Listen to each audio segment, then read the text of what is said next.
Asia Afrika atau yang kita kenal dengan sebutan KAA. KAA adalah sebuah konferensi antara negara-negara yang terletak di Asia dan Afrika yang kebanyakan pada saat itu baru saja memperoleh kemerdekaannya. Nah, KAA ini dihadiri oleh 5 negara, yaitu Indonesia, Myanmar, Sri Lanka, Pakistan, dan juga India.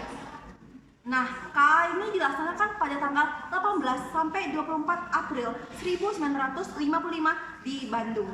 Nah, KAA ini menghasilkan sebuah persetujuan, yaitu yang dikenal dengan sebutan Dasar Sila Bandung.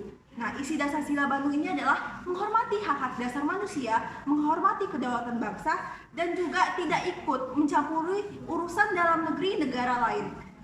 Nah, KAA ini juga merupakan proses awal lahirnya sebuah gerakan, yaitu gerakan non-blok atau GNB.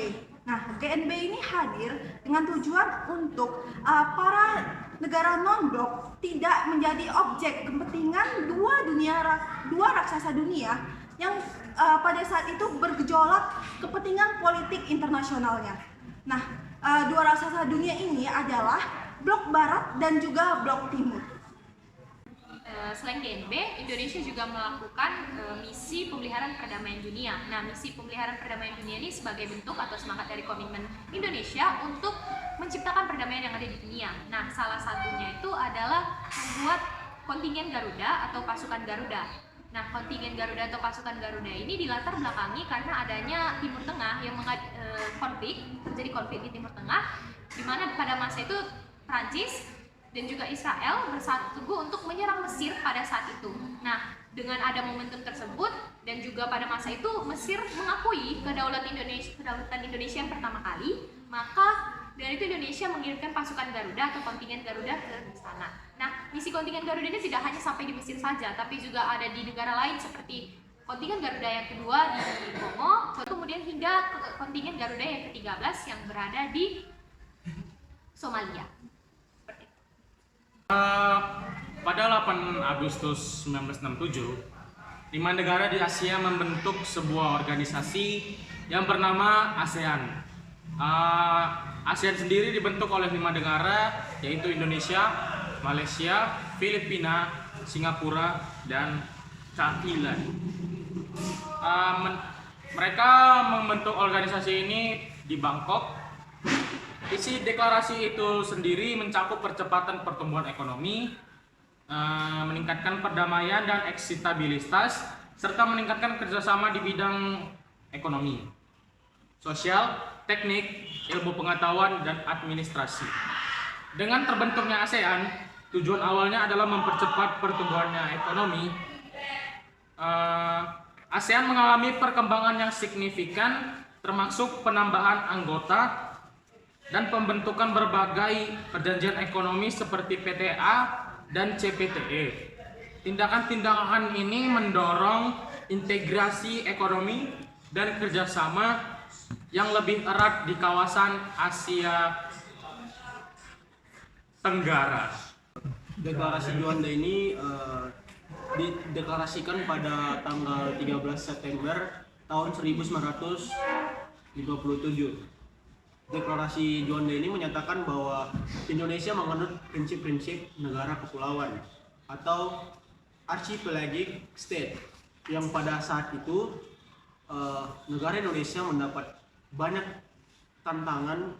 pertentangan dari negara-negara lain mengenai kepulauan di Indonesia.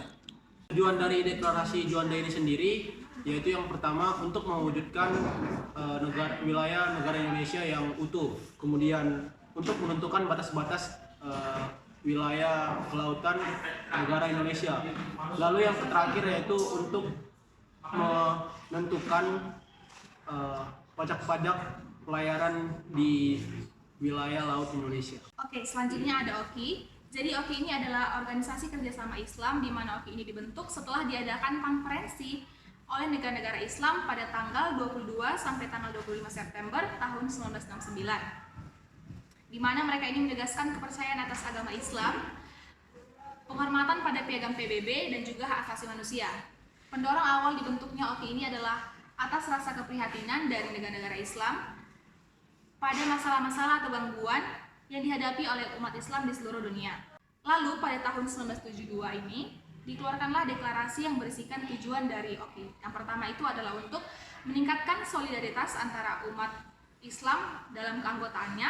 Yang kedua itu adalah untuk mengkoordinasikan kerjasama. Yang ketiga, mendukung pertahanan dan keamanan internasional. Yang keempat, untuk melindungi tempat-tempat suci agama Islam dan untuk mendukung kemerdekaan negara Palestina.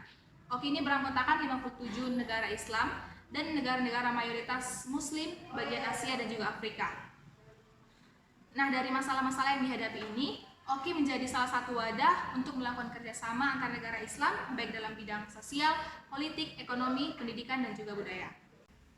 Jakarta Informal Meeting atau yang bisa kita sebut sebagai JIM merupakan suatu upaya Indonesia dalam menjaga perdamaian di ASEAN. Nah, JIM ini merupakan suatu perundingan perdamaian antara negara Kamboja dengan negara Vietnam yang difasilitasi oleh Indonesia. Negara Kamboja dengan negara Vietnam merupakan negara tetangga yang telah lama berselisih, dan puncak konflik perselisihan kedua negara ini itu terjadi pada 7 Januari 1979 di mana Vietnam menginvasi Phnom Penh dan menggulingkan pemerintahan Khmer Merah.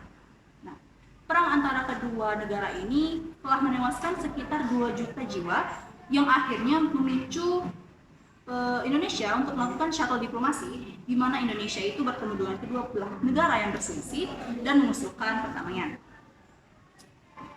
JIM ini terjadi secara 2 kali. Yang pertama itu pada Januari 1987 dan yang kedua itu pada Februari 1989 yang berpusat di Jakarta. Pada JIM yang pertama dihasilkan hasil bahwa Vietnam akan menarik seluruh pasukannya dan turunnya pasukan PBB ke daerah perbatasan di Kamboja.